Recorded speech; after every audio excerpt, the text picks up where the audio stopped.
Hello friends, आज आपण टेन्सला सुरुवात करणार आहोत. त्यामध्ये पहिला आहे सिंपल प्रेझेंट टेन्स, साधा वर्तमान काळ. त्यामध्ये पहिला पॉइंट आहे विधानवाचक होकार. त्याचा फॉर्म्युला कर्ता प्लस एम इज आर. त्यामध्ये आय असल्यास एम घ्यावे, वी, यू, दे व अनेकवचनी नामे असल्यास आर घ्यावे. ही, शी, इट व एकवचनी नाम असल्यास इज घ्यावे. म्हणजे ज्यावेळेस फर्स्ट पर्सन असते, याच्या आधी जसा ज्या व्हिडिओमध्ये आपण बघितलंय first person, second person, third person, त्यानुसार फर्स्ट पर्सन आय त्यावेळेस एम घ्यावे, वी, यू, दे व अनेकवचनी नामे असल्यास आर घ्यावे. तसे ही, शी, इट त्यावेळेस इज घ्यावे. आता एक्झाम्पल साठी आय एम, इथं आय आहे त्याच्यानंतर एम घेतलंय, मी आहे. हे एकवचनचं उदाहरण झालंय. आय एम हे एकवचनचं उदाहरण. तसेच अनेकवचनसाठी वी, आर, इथं अनेकवचन वी आहे त्यामुळे आपण इथं आर घेतलाय. एकवचनसाठी आय एम घेतलाय, अनेकवचन वी, आर घेतलाय.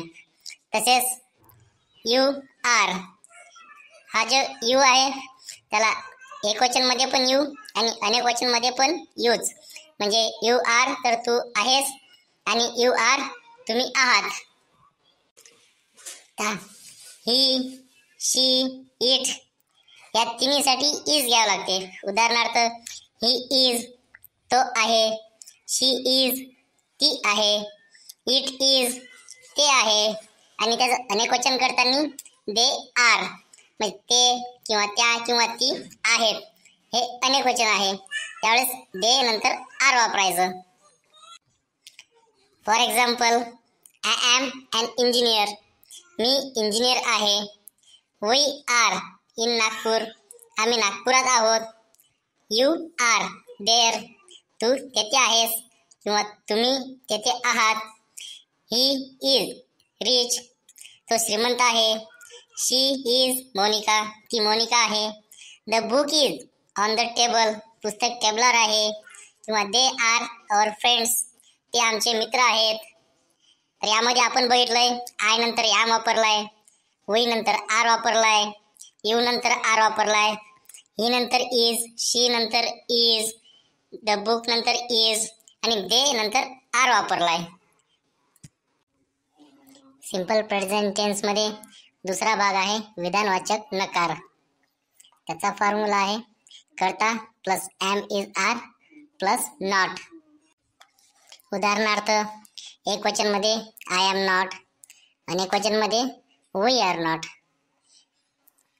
एकवचन मध्ये यू आर नॉट तू नाहीस, अनेकवचन मध्ये पण यू आर नॉट तुम्ही नाहीत. तसेच ही इज नॉट तो नाही, शी इज नॉट ती नाही, इट इज नॉट ते नाही आणि अनेकवचन मध्ये दे आर नॉट ते त्या ती नाहीत. For example I am not an engineer, मी इंजिनियर नाही. We are not in Nagpur, आम्ही नागपुरात नाही. यू आर नॉट देअर, तू तेथे नाहीस किंवा तुम्ही तेथे नाहीत. ही इज नॉट रिच, तो श्रीमंत नाही. शी इज नॉट मोनिका, ती मोनिका नाही. The book is not on the table, पुस्तक टेबलावर नाही. They are not our friends, ते आमचे मित्र नाहीत. तर आपण बघितलं या सर्व वाक्यामध्ये नॉट हा शब्द वापरलेला आहे, म्हणजे तो नकार आहे, विधानवाचक नकार. यामध्ये नॉट हा शब्द वापरला जातो. सिंपल प्रेझेंट टेन्स मध्ये तिसरा पार्ट आहे प्रश्नवाचक होकार. याचा फॉर्म्युला आहे एम इज आर प्लस कर्ता नंतर क्वेश्चन मार्क. याच्या आधी आपण बघितलं कर्ता आधी येत होता, नंतर एम इज आर. आता एम इज आर आधी येणार, नंतर कर्ता येणार आणि लास्टला क्वेश्चन मार्क. उदाहरणार्थ एम आय मी आहे का, हे एक वचन झालं. अनेकवचन मध्ये आर वी आम्ही आहोत का. तसेच आर यू तू आहेस का. इज ही तो आहे का. इज शी ती आहे का. इज इट ते आहे का. आर दे ते आहेत का. ही झाली प्रश्नवाचक होकारची उदाहरणे. याच्यानंतर सिंपल प्रेझेंट टेन्सचा पार्ट आहे प्रश्नवाचक नकार. याची सुरुवात पण एम इज आर यांनी होते. यामध्ये नॉट वापरून क्वेश्चन मार्क दिला जातो. याचा formula am is are plus कर्ता प्लस नॉट आणि लास्टला क्वेश्चन मार्क. उदाहरणार्थ एम आय नॉट मी नाही का. आर वी नॉट आम्ही नाहीत का. आर यू नॉट तू नाहीस का. इज ही नॉट तो नाही का. इज शी नॉट ती नाही का. किंवा आर दे नॉट ते नाहीत का. ही झाली प्रश्नवाचक नकारची उदाहरणं. तर मित्रांनो, हा होता सिंपल प्रेझेंट टेन्स.